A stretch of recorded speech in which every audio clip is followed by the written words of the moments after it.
70 BPSC PT री exam 4 जनवरी 2025 question paper answer की को हम लोग देखेंगे। देखिए फ्रेंड्स, 70 बीपीएससी पीटी री एग्जाम क्वेश्चन पेपर 4 जनवरी 2025 को इस सेशन में हम देखेंगे। आप सभी जानते हैं कि बापू परीक्षा सेंटर का एग्जाम कैंसिल करके फिर से इसका री एग्जाम लिया गया है, यानी कि यह 70 बीपीएससी पीटी री एग्जाम 2025 4 जनवरी का क्वेश्चन पेपर आंसर की है। तो सभी लोग जिन्होंने पेपर दिया है आज अपना आंसर मिला लीजिए, और जिन्होंने पहले पेपर दे रखा था वो लोग भी देख लीजिए कि किस लेवल के और पैटर्न के प्रश्न पूछे गए थे। क्या वही लेवल और वही पैटर्न रखा गया है या फिर पेपर को आसान या कठिन बनाया गया है। चलिए शुरू करते हैं। सभी लोग एक बार सेशन को लाइक कर दीजिए। थोड़ा सा मैं जूम कर देता हूं ताकि प्रश्न आपको और स्पष्ट रूप से दिखाई दे। देखिए पहला प्रश्न क्या है कि बिहार के किस जिले में विश्व प्रसिद्ध चित्रांकन मिलता है, विश्व प्रसिद्ध पेंटिंग मिलता है। तो ये आप सभी को पता है, मधुबनी पेंटिंग। तो मधुबनी यहाँ पर राइट आंसर हो जाएगा। चलिए उसके बाद देखिए, संथाल हुल विद्रोह आदिवासी आंदोलन कब हुआ था। संथाल विद्रोह कब हुआ था? 1855-56 में संथाल विद्रोह हुआ था। क्लियर। चलिए उसके बाद देखिएगा कि वाष्प मीथेन रिफॉर्मिंग तकनीक के उपयोग से प्राप्त करते हैं। वाष्प मीथेन रिफॉर्मिंग तकनीक के उपयोग से ग्रे हाइड्रोजन प्राप्त करते हैं, ग्रे हाइड्रोजन। चलिए उसके बाद देखिए पूछा गया है कि कुल जमा का अनुपात जो एक वाणिज्यिक बैंक को भारतीय रिजर्व बैंक के पास रखना चाहिए उसे कहा जाता है। उसे क्या कहा जाता है? उसको कहा जाता है CRR, यानी कि कैश रिजर्व रेशियो। ठीक है ना। तो यहां पर आपका ऑप्शन सी हो जाएगा, नगद आरक्षित अनुपात। क्लियर। चलिए उसके बाद देखिए अगला प्रश्न क्या है, क्वेश्चन नंबर 5 पूछा गया है कि कर्क रेखा किस राज्य से होकर के गुजरती है। कर्क रेखा, तो देखिए इनमें से कोई भी आंसर नहीं होना चाहिए मेरे हिसाब से। आपका क्या राय है आप भी कमेंट करके बताइएगा। ठीक है। चलिए उसके बाद देखिए अगला प्रश्न क्या पूछा गया है कि निम्न में से वह कौन सा विषय है जिसके संवैधानिक संशोधन हेतु आधे से अधिक राज्यों की व्यवस्थापिका द्वारा अनुमोदन किया जाना अनिवार्य है, तभी यह संशोधन संभव होगा। और यहाँ पर देखिए 4 करके आपको यहाँ पर दिया गया है, 4 स्टेटमेंट कहिए और सही उत्तर आपको यहाँ से चुन करके बताना है। तो देखिए इसमें से राइट आंसर ऑप्शन 1, 2 और 3 हो जाएगा। 1, 2 और 3 क्या है? तो देख लीजिएगा, राष्ट्रपति का चुनाव, संसद में राज्यों का प्रतिनिधित्व और 7वीं अनुसूची की किसी सूची में।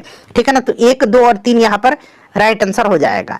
चलिए उसके बाद नेक्स्ट क्वेश्चन देखिएगा, 3 धातु दिया गया है, यानी कि 3 मेटल्स दिए गए हैं और इनमें पूछा गया है कि ABC का मानक इलेक्ट्रोड विभव क्रमशः 0.5 वोल्ट, -3 वोल्ट, 1.2 वोल्ट है। तो इन धातुओं की अपचयन शक्ति होगी। इन धातुओं का जो है रिड्यूसिंग पावर इन मेटल्स का पूछा गया है। तो रिड्यूसिंग पावर जो होगा इसमें से आपका ऑप्शन नंबर यहाँ पर बी राइट आंसर हो जाएगा। ठीक है। चलिए उसके बाद क्वेश्चन नंबर 8 देखिए यहाँ पर दिया गया है, सबसे टॉप पर है। पहले क्वेश्चन नंबर 8 है यहाँ पर। देखिए यहाँ पर क्वेश्चन नंबर 8 जो है आपको यहाँ पर देख रहे हैं, ये आपका रीजनिंग का क्वेश्चन है, आप लोग खुद से सॉल्व करिएगा। देखिए उसके बाद पूछा गया है कि जिल्लाह शब्द का प्रयोग सबसे पहले किसके द्वारा किया गया था। तो फ्रेंड्स ये बलवन के द्वारा किया गया था। ठीक है। चलिए अगला प्रश्न देखिए, 2023 में 200 अरब अमेरिकी डॉलर का बाजार पूंजीकरण पार करने वाली पहली भारतीय कंपनी कौन सी है। तो ये भारतीय कंपनी जो है ये रिलायंस इंडस्ट्रीज है। तो यहाँ पर आप देख सकते हैं ऑप्शन डी में रिलायंस इंडस्ट्रीज दिया गया है। चलिए उसके बाद देखिए क्वेश्चन नंबर हमारा अगला है कि poverty and un British rule in India पुस्तक जो 1901 में किसके द्वारा प्रकाशित की गई थी। तो ये पुस्तक दादा भाई नौरोजी की है, आपको भी पता है। चलिए उसके बाद देखिए सिरके में खट्टे स्वाद का कारक क्या है। तो ये आपका एसिटिक एसिड है। ठीक है। तो यहाँ पर एसिटिक एसिड तो ऑप्शन में नहीं दिख रहा है सिरका में, तो ऑप्शन में कोई नहीं होना चाहिए। ठीक है ना। एसिटिक एसिड है तो कोई नहीं। चलिए उसके बाद देख लीजिएगा कि 2022 शीतकालिक ओलंपिक की मेजबानी किस देश ने किया है। तो फ्रेंड्स ये किया है चाइना ने। क्लियर। उसके बाद देखिए लोकसभा के अध्यक्ष को प्राप्त है, सभी ऑप्शन देख लीजिए, 4 ऑप्शन दिख रहे हैं आपको। तो केवल समान मत होने की स्थिति में, यानी कि जब मत जो होगा वोट जो होगा टाई होगा उस स्थिति में मतदान का अधिकार। चलिए उसके बाद देख लीजिए अगला प्रश्न क्या है कि दक्षिण अमेरिका महाद्वीप का सबसे प्राचीन पर्वत कौन सा है। तो सबसे प्राचीन यहाँ पर देखिए एंडीज पर्वत। उसके बाद देखिएगा 2024 में किसे भारत रत्न दिया गया है। बहुत ही सिंपल सा क्वेश्चन, MS स्वामीनाथन को दिया गया है। ठीक है, और भी लोग हैं, तो ऑप्शन में एम एस स्वामीनाथन का नाम दिया गया है, जिनको 2025 में दिया गया है। उसके बाद देखिए, निम्न में से कौन राष्ट्रपति के निर्वाचक मंडल के रूप में कार्य करता है लेकिन महाभियोग की प्रक्रिया में भाग नहीं लेता है? महाभियोग की प्रक्रिया में लेकिन यह भाग नहीं लेता है, बताएंगे इसमें से कौन सा होगा? तो देखिए फ्रेंड्स, इसमें से आपका होगा स्टेट लेजिस्लेचर असेंबलीज, यानी कि यहाँ पर आपका क्या हो जाएगा? ऑप्शन बी हो जाएगा, राज्य विधान सभाएं। चलिए, 1917 में चंपारण सत्याग्रह का नेतृत्व किसने किया था? तो ऑब्वियसली महात्मा गांधी हैं, ऑप्शन में यहाँ पर दिया गया है। अगला प्रश्न देखिएगा कि कलियां विशिष्ट रूप से पाई जाती हैं। कलियां यानी कि जो बर्ड्स हैं, अंग्रेजी में इनको बर्ड्स कहा जाता है, बर्ड्स आर टिपिकली फाउंड। तो ये जो है दोनों पत्तियों के आधार और शाखाओं के सिरों पर। ऑप्शन ए राइट आंसर हो जाएगा, both A the base of leaves and tip of branches. चलिए, उसके बाद देखिएगा कि इशिहारा टेस्ट किससे संबंधित है? तो यह टेस्ट जो है ये कलर ब्लाइंडनेस से, रंग अंधता से, वर्ण अंधता से संबंधित है। चलिए, उसके बाद देखिए पूछा गया बिरसा मुंडा विद्रोह कहाँ हुआ था? तो यहाँ पर देख सकते हैं आप, रांची ऑप्शन में दे रखा गया है, ठीक है। चलिए, भारतीय संविधान का कौन सा अनुच्छेद आपातकाल की घोषणा से संबंधित है? तो ये आर्टिकल 352 है, ठीक है, 352 यहाँ पर ऑप्शन में दिया गया है। उसके बाद चलिए, अगला प्रश्न है कि मध्य प्रदेश की सर्वाधिक लंबी सीमा किस राज्य के साथ है? तो ये उत्तर प्रदेश के साथ है। उसके बाद देखिए, जीएसटी परिषद का चेयरपर्सन कौन होता है? तो ये आपके केंद्रीय वित्त मंत्री होते हैं, क्लियर। उसके बाद देखिए, निम्नलिखित में से कौन सा राजकोषीय नीति का उपकरण है? राजकोषीय नीति का उपकरण इसमें से कौन सा है, ये आपसे पूछा गया है। तो राजकोषीय नीति का उपकरण इसमें से कौन सा होगा? तो फ्रेंड्स, ये आपका टैक्सेस, कर हो जाएगा, ठीक है ना, कर टैक्स होगा, ठीक है। चलिए, उसके बाद देखिएगा कि तारीखे फिरोज शाही किसके द्वारा लिखी गई है? तो ये जियाउद्दीन बर्नी के द्वारा शायद लिखी गई है। ऑप्शन में तो बर्नी नहीं दे रखा है, पता नहीं इसका आंसर क्या होगा। चलिए, उसके बाद देख लीजिएगा कि 2023 में विश्व आर्थिक मंच की बैठक की मेजबानी जो है किस देश ने किया है? तो ये स्विट्जरलैंड ने किया है। उसके बाद देखिएगा कि 1939 में, 1939 में जब सुभाष चंद्र बोस ने इस्तीफा दिया था, जब त्रिपुरी संकट हुआ था, वहीं पूछा गया भारतीय राष्ट्रीय कांग्रेस के अध्यक्ष कौन बने थे? तो डॉक्टर राजेंद्र प्रसाद बने थे, ठीक है। चलिए, उसके बाद देखिएगा एक संधारित्र का प्रतिघात होता है, यानी कि एक कैपेसिटर का शायद आपसे पूछा गया है रिएक्टेंस, ये क्या होता है? तो यहां पर देखिए इसका जो करेक्ट आंसर होगा वो आपका क्या हो जाएगा? तो इसमें से आपका होगा इनवर्सली प्रोपोर्शनल टू फ्रीक्वेंसी, यानी कि आवृत्ति के व्युत्क्रमानुपाती, ठीक है ना, आवृत्ति के व्युत्क्रमानुपाती। 2023 में COP28 का जो जलवायु शिखर सम्मेलन हुआ था, उसकी मेजबानी किस देश ने किया था? 2023 वाला आपका यूएई दुबई में हुआ था, संयुक्त अरब अमीरात में, ठीक है। चलिए, उसके बाद देखते चलिएगा, ये हो गया हमारा पहला क्वेश्चन से लेके इधर मैंने करा दिया है आपको। चलिए, उसके बाद देखिएगा कि भारतीय राष्ट्रीय कांग्रेस के पहले मुस्लिम अध्यक्ष कौन थे? तो ये बदरुद्दीन तैयबजी थे। उसके बाद देख लीजिए अगला क्या पूछा गया कि निम्नलिखित में से देखिए किस अधिनियम ने, पूरा ऑप्शन देख लीजिएगा, कि बिहार के एक सदनीय विधानमंडल को द्विसदनीय में बदल करके दिया, और बिहार विधानसभा और विधान परिषद ये आपका 2 सदन बना था। तो ये आपका भारत सरकार अधिनियम 1965। चलिए, उसके बाद देख लीजिए अगला प्रश्न है कि 2019-20 में बिहार में जीएसडीपी में किसका 60.2% हिस्सा था? तो 60.2% हिस्सा जो था ये आपका सेवा क्षेत्र का था। चलिए, 35 नंबर क्वेश्चन आप खुद से बनाइएगा, 36 भी खुद से आप लोग बनाइएगा, ठीक है। चलिए, अब हम लोग नेक्स्ट क्वेश्चन पर आते हैं। देखिए अगला प्रश्न क्या पूछा गया है कि व्यक्ति जो भारत का राष्ट्रपति, अमेरिका, चीन, टर्की और थाईलैंड के राजदूत रहने के साथ साथ जवाहरलाल नेहरू यूनिवर्सिटी में कुलपति रह चुके हैं, वो कौन है? तो यहाँ पर देख लीजिए पूरा ऑप्शन आपको दिख रहा है, ये आपके KR नारायणन है, ठीक है। चलिए, उसके बाद देख लीजिएगा अगला प्रश्न है कि साइटोप्लास्ट के अंदर प्रकाश संश्लेषण की अंधेरी अभिक्रिया का वास्तविक स्थल क्या है? वास्तविक स्थल इसका क्या है? तो वास्तविक स्थल जो है इसमें से आपका क्या होगा? तो यह आपका हो जाएगा स्ट्रोमा, ठीक है। चलिए, उसके बाद देखिए अगला प्रश्न क्या है कि वनस्पति तेल को वनस्पति घी में हाइड्रोजनीकरण हेतु उपयोग किया जाने वाला जो उत्प्रेरक है, कैटलिस्ट है, यह आपका निकेल उत्प्रेरक है। उसके बाद देखिए यहाँ पर आपको मिलान करना है, तो बाबू कुंवर सिंह जगदीशपुर हो जाएगा, हजरत महल आपका लखनऊ हो जाएगा, ठीक है ना, और बाकी आप लोग मिला लीजिएगा, ठीक है ना, ये बहुत ही आप मिला सकते हैं, क्लियर। यहाँ से देखिए तो पहला, और देखिए पहला का क्या होगा, पहला का तीसरा, दूसरा का चौथा, तो यहाँ पर दिख भी रहा है। चलिए उसके बाद देख लीजिएगा कि इसमें से कौन सा इलेक्ट्रोफाइल नहीं है, इलेक्ट्रोफाइल, तो ऊपरी तो सभी हो जाएगा इसका आंसर। चलिए उसके बाद देखिए किस वायसराय ने भारत में औपनिवेशिक आर्थिक संरचना का विकेंद्रीकरण किया, तो ये कौन सा था, तो ये लॉर्ड मेयो था। ठीक है फ्रेंड्स, लॉर्ड मेयो था। ये वाला हमारा हो गया, ठीक है ना। 42 के बाद 43 होगा, अब सारा क्वेश्चन इसमें मिल जाएगा आपको, ठीक है। चलिए देखिएगा कि 1 जनवरी 2008 को मंगलवार है, तो ये आप लोग बना लीजिएगा, ठीक है ना, रीजनिंग का क्वेश्चन है। देखिए अगला है हमारा कि उत्तर पूर्वी भारत के स्कॉटलैंड कौन सा है, तो ये कहा जाता है शिलोंग को, तो यहाँ पर देखिए मेघालय दे रखा है। चलिए उसके बाद देख लीजिएगा कि हाँ, अप्रैल 2020 में बिहार सरकार ने डीडी बिहार के माध्यम से निम्नलिखित कार्यक्रम शुरू किया था, तो कौन सा कार्यक्रम है सभी देख लीजिएगा।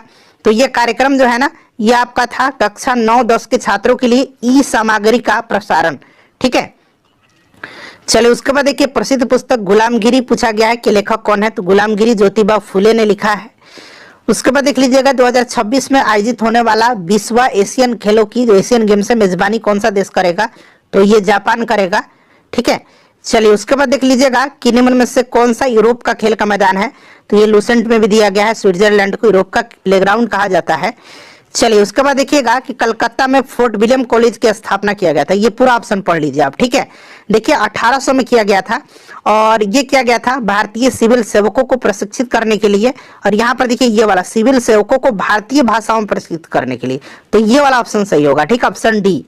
चलिए मौर्य साम्राज्य का संस्थापक कुछ पूछा गया है, तो ये चंद्रगुप्त मौर्य है, क्लियर। चलिए उसके बाद देख लीजिएगा कि यकृत में भंडारित होता है, तो यकृत में जो है आपका विटामिन जो होता है ये भंडारित होता है।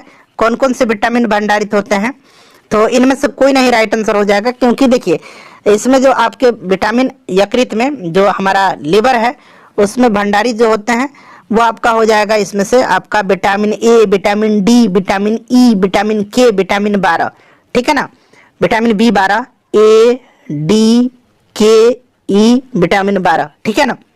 चलिए तो यहाँ पर ए बी सी विटामिन दे रखा है, इस तरह से मतलब देखना है केवल ए बी दे रखा है, तो इनमें से कोई नहीं इसका आंसर होना चाहिए।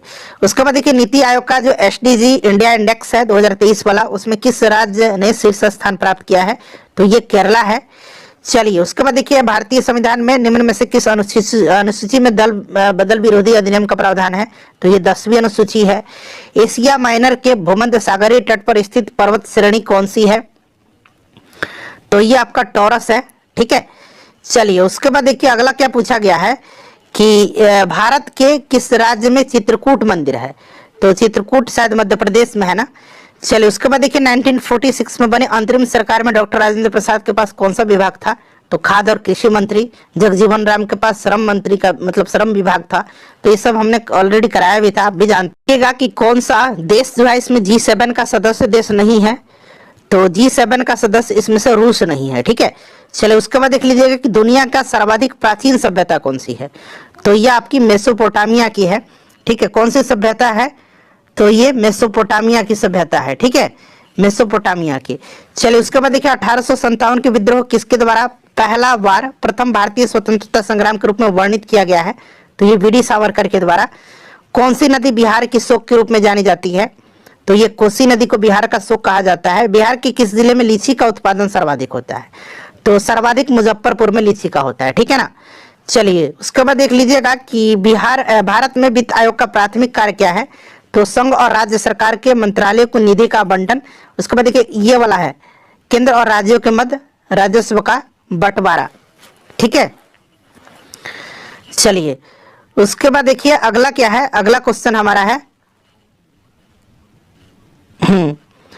कि कौन सा देशांतर कनाडा और अलास्का को अलग करता है, तो 141 डिग्री पश्चिम है ये।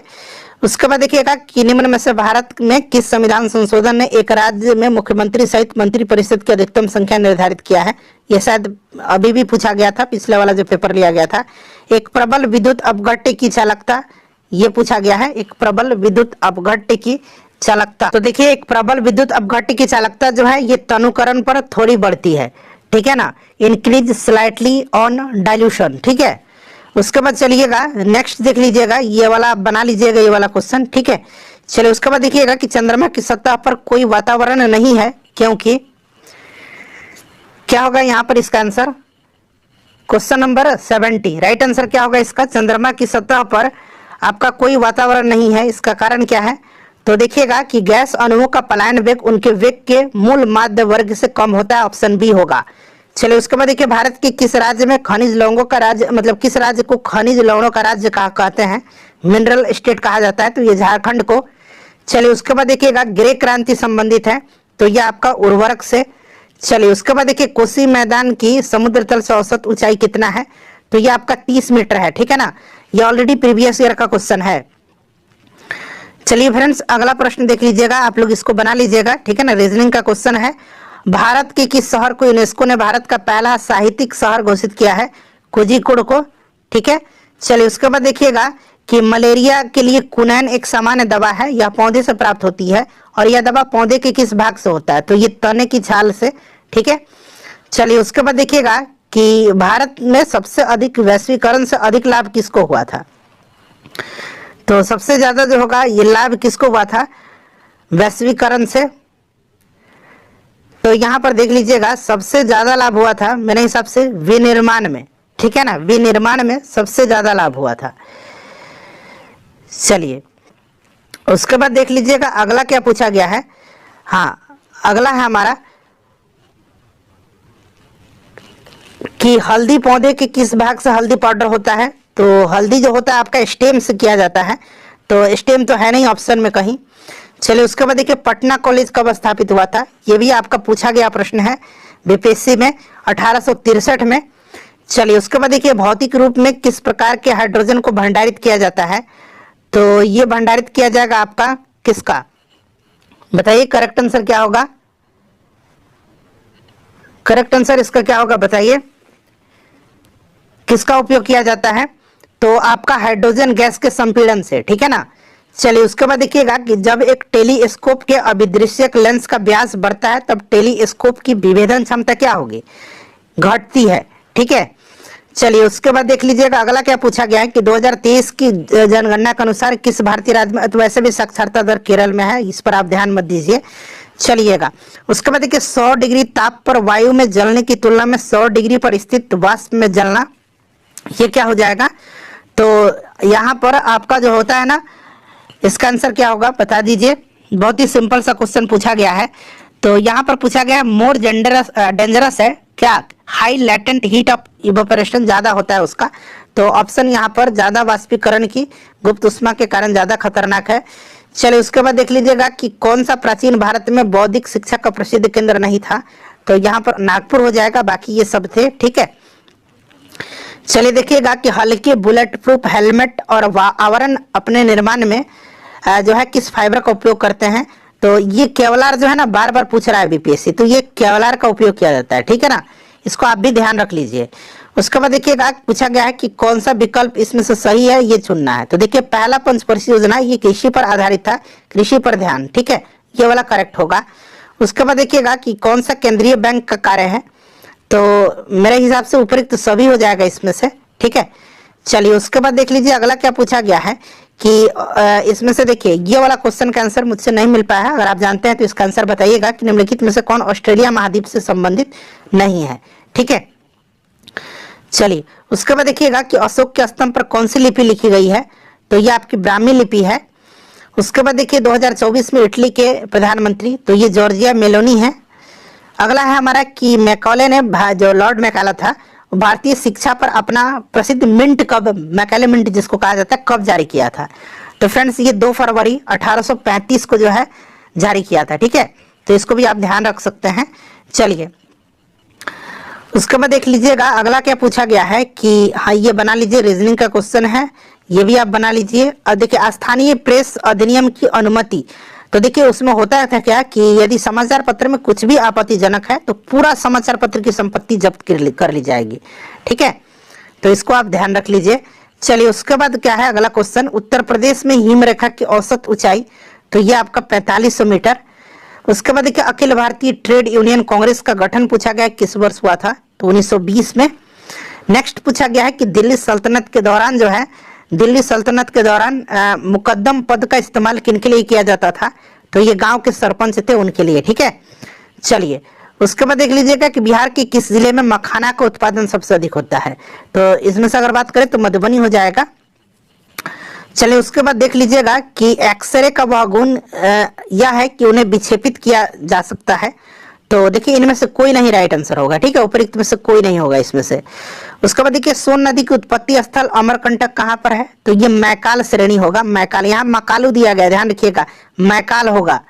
चलिए उसके बाद देख लीजिएगा कि केंद्र और राज्य के मध्य विवादों का समाधान भारत के सर्वोच्च न्यायालय के किस क्षेत्राधिकार के अंतर्गत आता है? तो ये कौन सा क्षेत्राधिकार है, ये आपसे पूछा गया है। तो ये आपका हो जाएगा ओरिजिनल जो है ना, ओरिजिनल इसी में, ठीक है ना। तो इसमें से आपका ओरिजिनल कौन सा होगा देख लीजिएगा, ओरिजिनल जो है उसी में आता है। तो यहाँ पर आपका राइट आंसर जो हो जाएगा वो कौन सा हो जाएगा? ओरिजिनल जुरिडिक्शन, ठीक है। तो यहाँ पर आप देख लीजिएगा, तो ओरिजिनल कौन सा है आपका? ऑप्शन बी हो जाएगा, प्रारंभिक क्षेत्राधिकार, ठीक है, प्रारंभिक क्षेत्राधिकार। चलिए हाँ उसके बाद देखते हैं अगला प्रश्न क्या पूछा गया है। हाँ अगला क्या है कि देखिए ये भी आंसर नहीं मिल पाया, डालमेटियन तट ऐसे कुछ करके पूछा गया है। चलिए उसके बाद देख लीजिए अगला क्या है हमारा कि सिंधु घाटी सभ्यता के प्रमुख नगर का नाम क्या है जिससे पश्चिम एशिया से व्यापार का संबंध था? ये आपका लोथल था। उसके बाद देखिए 2022 में फ्रांस के राष्ट्रपति के रूप में पुनः किसको चुना गया है? तो ये आपके इमैनुअल मैक्रो हैं। चलिए उसके बाद देख लीजिएगा कि सूर्य के सुव्यवस्थित अध्ययन हेतु आदित्य L1 जो है उस मिशन को पर स्थापित वैज्ञानिक उपकरणों की संख्या, पेलोड की संख्या पूछा गया है। तो ये 7 है आपका, ठीक है। उसके बाद देखिए निम्नलिखित में से कौन सा बेजोड़ जोड़ी का चयन करें, यानी कि जो सही मिलान नहीं है। तो यहाँ पर देखिएगा आपका कालाहारी अमेरिका में थोड़ी है, ये वाला आपका गलत हो जाएगा, ठीक है। चलिए उसके बाद देख लीजिएगा किसे बंगाल में चिरस्थायी बंदोबस्त प्रणाली शुरुआत किया था, परमानेंट सेटलमेंट? तो ये आपका कौन था? कर्नवालिस था, क्लियर। चलिए उसके बाद देख लीजिएगा अगला क्या है हमारा कि हाँ यहाँ पर देखिए अगला क्वेश्चन है यहाँ पर हमारा कि केंद्रीय विधानसभा में हानि रहित बम किसने फेंके थे? तो बटुकेश्वर दत्त और भगत सिंह ने। तो उपरोक्त में से एक से अधिक। उसके बाद देखिए किस व्यक्ति के रक्त समूह का निर्धारण होता है? तो ये एंटीजन वगैरह से होता है। तो ऑप्शन में तो ऐसा कुछ दिया नहीं गया है, तो उपरोक्त में से कोई नहीं हो जाएगा। देखिए अगला क्या है हमारा, ये आप बताइए, राष्ट्रीय आय हो जाएगा इसका आंसर, ठीक है ना। साधन लागत पर यहाँ पर देख लीजिए, यहाँ पर आपका आंसर हो जाएगा। अंग्रेजी में ये क्या क्वेश्चन है, अंग्रेजी में ज्यादा क्लियर होगा, ठीक है। दरअसल पूछा गया है कि एनपीपी, ठीक है, NPP at factor cost is equal to, तो ये अपन का नेशनल इनकम हो जाएगा, राष्ट्रीय आय, ठीक है। चलिए उसके बाद देखिएगा कि भारतीय राष्ट्रीय कांग्रेस का 1922 वाला गया अधिवेशन हुआ था जो बिहार में दूसरा अधिवेशन था, उसकी अध्यक्षता तो ये चित्तरंजन दास ने किया था। उसके बाद देखिए चुंबकीय फ्लक्स के मापन की इकाई पूछा गया, चुंबकीय बल के मापन की इकाई, तो ये टेस्ला है। उसके बाद देखिए पूछा गया है कि मैदान में खेला जाने वाला सबसे पॉपुलर दुनिया का खेल कौन सा लोकप्रिय? तो ये आपका फुटबॉल है। चलिए उसके बाद देखिए पंचायती राज व्यवस्था में शासन व्यवस्था क्या निर्धारित की गई है? तो त्रिस्तरीय है, बिल्कुल सही है, ठीक है ना, त्रिस्तरीय होगा। तो यहाँ पर देखिएगा आपका ऑप्शन ए यहाँ पर राइट आंसर हो जाएगा, त्रिस्तरीय संरचना है। चलिए उसके बाद देख लीजिए अगला क्या है कि कौन चंद्रगुप्त मौर्य से संबंधित नहीं है? तो इसमें से आपका विष्णुगुप्त है, बिल्कुल। आपका सुसीमा भी है, रुद्रदामन का जूनागढ़ अभिलेख, सांची आपका यहाँ पर हो जाएगा, अशोक से संबंधित है। उसके बाद देखिएगा कि 33वें ऐसे करके है, 33वें ओलंपिक में किस खेल को सम्मिलित नहीं किया गया था? क्रिकेट को। देखिए उसके बाद पूछा गया कि किस अखबार ने, ये पहले बार आपको क्वेश्चन मिला होगा, किस अखबार ने भारतीय राष्ट्रीय कांग्रेस की संभावित भविष्य की भूमिका के बारे में इस प्रकार से लिखा है? खाली स्थान हमारे देश की भावी संसद का केंद्र है और यह हमारे आदिवासी देशवासियों के लिए अकल्पनीय परिमाण की भलाई की ओर ले जाएगा। तो यह आपका इंडियन मिरर यहाँ पर करेक्ट आंसर होगा, कैंडिडेट ने भी सही लगाया है। चलिए उसके बाद देखिएगा कि समाज सुधारक दिया गया और उनके द्वारा जो आपके समाज की स्थापना किया गया मिलान करना है। तो ब्रह्म समाज आपको पता है, Raja Ram Mohan Roy, Ramakrishna mission, Swami Vivekananda, servants of India society, Gopal Krishna Gokhale, विधवा विवाह समाज, बाकी आप मिला लीजिएगा, ठीक है। चलिए देखिएगा कि निम्नलिखित में से कानूनी रूप से निर्धारित अधिकतम आकार जिसके आगे कोई भी किसान कोई भूमि नहीं रख सकता है उसको क्या बोलेंगे? बताइए। तो यहाँ पर इसका राइट आंसर क्या होगा फ्रेंड्स? देखिए इसका जो करेक्ट आंसर होगा वो आपका हो जाएगा लैंड सीलिंग बोला जाता है, ठीक है ना, भूमि सीमा, अंग्रेजी में इसको लैंड सीलिंग बोला जाता है। चलिए उसके बाद देख लीजिएगा अगला प्रश्न क्या है। हाँ, लोकसभा राज्यसभा सदस्य और राष्ट्रपति बनने की न्यूनतम लोकसभा में 25, राज्यसभा में 30 और राष्ट्रपति 35, ठीक है। चलिए उसके बाद देख लीजिएगा कि निम्न में से कौन छाया की उत्पत्ति के लिए जिम्मेदार है। तो छाया की उत्पत्ति के लिए जो जिम्मेदार है वो आपसे पूछा गया है। तो रेक्टिलिनियर प्रोपगेशन ऑफ लाइट, यानी कि प्रकाश का ऋजु रेखीय प्रसार। उसके बाद देखिए बिहार में किसका भारत के वार्षिक उत्पादन का 71% हिस्सा पैदा होता है। तो ये लीची का। चलिए बिहार राज्य कब प्रतिष्ठापित हुआ था? तो 1912 में। उसके बाद देखिए नवीकरणीय ऊर्जा का अर्थ। तो यहाँ पर देखिए थर्मल वाला गलत हो जाएगा, कोयले वाला गलत हो जाएगा, पहला और चौथा यहाँ पर राइट आंसर हो जाएगा। चलिए सौर ऊर्जा से उत्पादित बिजली पहला में है, दूसरा थर्मल प्लांट से उत्पादित बिजली, तीसरे में कोयले से उत्पादित बिजली और चौथे में पवन ऊर्जा से उत्पादित बिजली। तो ये पहला हो जाएगा ऑप्शन, ठीक है। उसके बाद देखिएगा कि झांसी के पास देवगढ़ का मंदिर और इलाहाबाद के पास गढ़वा मंदिर से बनी मूर्तियां, गढ़वा मंदिर में बनी मूर्तियां किस कला के महत्वपूर्ण अवशेष हैं? तो ये गुप्त कला के हैं, ठीक है। चलिए देखिए भारत सरकार अधिनियम 1935 के तहत बिहार विधान परिषद के प्रथम निर्वाचित सभापति पूछा गया है। इलेक्टेड पूछा गया है, निर्वाचित तो ये राजीव रंजन सिन्हा है। वैसे पहले सभापति राय बहादुर सतीश चंद्र थे, गवर्नर के द्वारा इनको चुना गया था, लेकिन इलेक्टेड राजीव रंजन सिन्हा है। चलिए भारत के प्रथम 3D मुद्रित मानव रोबोट का नाम क्या है? तो इसका नाम मानव है। क्या है इसका नाम? मानव है, याद रखिएगा। चलिए उसके बाद ब्रिटिश नागरिक जो भारत में रह रहा है किस अधिकार की मांग नहीं कर सकता है? तो व्यापार और व्यवसाय की स्वतंत्रता का। उसके बाद देखिए भारत का सर्वाधिक क्षमता वाला तेल शोधन कारखाना, तो इसमें से अगर वैसे तो जामनगर है, लेकिन इनमें से बात करेंगे तो ये आपका कोयली हो जाएगा जो गुजरात में है। देखिए निम्नलिखित में से किस सूफी सिलसिले की स्थापना बिहार में हुई थी? तो ये आपका कौन सा हो जाएगा? फिरदौसी हो जाएगा, ठीक है। उसके बाद देखिएगा कि पानी में घुलनशील विटामिन कौन सा है? तो पानी में घुलनशील विटामिन, पानी में घुलनशील, तो इसको छोड़ दीजिए, मतलब KEDA को, तो बाकी पानी में विटामिन ए पानी में घुलनशील है, डी और के नहीं है, तो आपका ऑप्शन ए हो जाएगा पानी में घुलनशील, ठीक है। चलिए उसके बाद देखिए पूछा गया 2023 में नोबेल शांति पुरस्कार किसको मिला था? तो नरगिस मोहम्मदी को मिला था 2023 में। चलो कश्मीर घाटी किस प्रकार की घाटी है? चलिए ये आप बता दीजिए आप लोग, ठीक है। चलिए उसके बाद देख लीजिएगा ये आपका रीजनिंग का क्वेश्चन है, आप लोग बना लीजिएगा। हाँ, इंडियन एसोसिएशन, ठीक है। उसके बाद मद्रास महाजन सभा, बॉम्बे प्रेसिडेंसी, पूना सार्वजनिक सभा, तो ये तो आप आसानी से ही बता देंगे, ठीक है ना। तो यहाँ पर देख लीजिएगा पहला, दूसरा, चौथा, तीसरा, ठीक है। पहला आपका, हाँ ठीक है। चलिए नेक्स्ट क्वेश्चन कर लेंगे। अगला हमारा क्या है कि जब टीके द्वारा, जब हमारा वैक्सीन है, टीका है, शरीर में एंटीजन प्रवेश करता है तब संक्रमण से लड़ने के लिए एंटीबॉडी की उत्पत्ति होती है। तो ये आपका जो है आपका बी कोशिका के द्वारा, जो बी सेल होता है ना, बी सेल, ठीक है। चलिए उसके बाद देख लीजिएगा फ्रेंड्स अगला प्रश्न क्या है कि भारतीय अंतरिक्ष अनुसंधान जो इसरो है उसके वर्तमान अध्यक्ष तो अभी शायद सोमनाथ जी हैं, ठीक है। चलिए यूपीआई का विस्तार क्या है? यूनिफाइड पेमेंट इंटरफेस, यूपीआई का फुल फॉर्म पूछा गया है। उसके बाद देखिएगा कि निम्नलिखित में से किस राज्य को लॉर्ड डलहौजी ने हड़प नीति के तहत शामिल नहीं किया गया था? तो इसमें से जयपुर को नहीं किया गया था, ठीक है, जयपुर को। बाकी नागपुर, संबलपुर, सतारा, ठीक है, जयपुर होगा। चलिए उसके बाद देख लीजिएगा कि एक m किलोग्राम भार एवं c कूलम आवेश वाला एक इलेक्ट्रॉन स्थिर अवस्था से v वोल्ट के विभवांतर से गति करता है तब इसकी अंतिम ऊर्जा जूल में क्या होगी? तो अंतिम ऊर्जा EV हो जाएगा, ठीक है, जूल में। देखिए उसके बाद देखिएगा कि अंतर्राष्ट्रीय संधियों को लागू करने हेतु संसद के द्वारा भारत के किसी एक हिस्से या संपूर्ण भारत के लिए कानून का निर्माण किया जा सकता है, बताइए। तो यहाँ पर हो जाएगा राज्य के सहमति के बिना, ठीक है। चलिए उसके बाद देखिएगा कि निम्नलिखित में से कौन आजाद हिंद जो INA था उससे नहीं जुड़ा हुआ है? तो SA डांगे। चलिए उसके बाद देख लीजिएगा कि भारतीय संविधान के किस अनुच्छेद के तहत वार्षिक वित्तीय विवरण बजट संसद के समक्ष प्रस्तुत किया जाना आवश्यक है? तो ये आर्टिकल 112 है, अनुच्छेद 112। नेक्स्ट क्वेश्चन देखिएगा किस बीज का उपयोग अभियांत्रिकीकृत हीरो के उत्पादन में किया जाता है? तो ये आपका ग्रेफाइट हो जाएगा। अगला प्रश्न देखिए क्या पूछा गया है कि 2023 में भारत में G20 शिखर सम्मेलन किस शहर में आयोजित हुआ था, तो ये दिल्ली में, नई दिल्ली में हुआ था।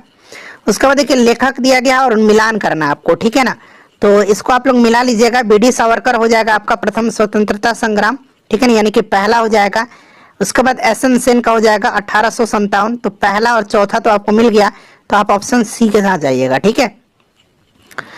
चलिए उसके बाद देख लीजिएगा कि बिहार के किस जिले में गेहूं का उत्पादन सर्वाधिक होता है, तो रोहतास में गेहूं और चावल का। चलिए उसके बाद, हाँ ये पूरा हो गया आपका, पूरा 150 क्वेश्चन फ्रेंड मैंने करा दिया। लाइक कर दीजिए और इसको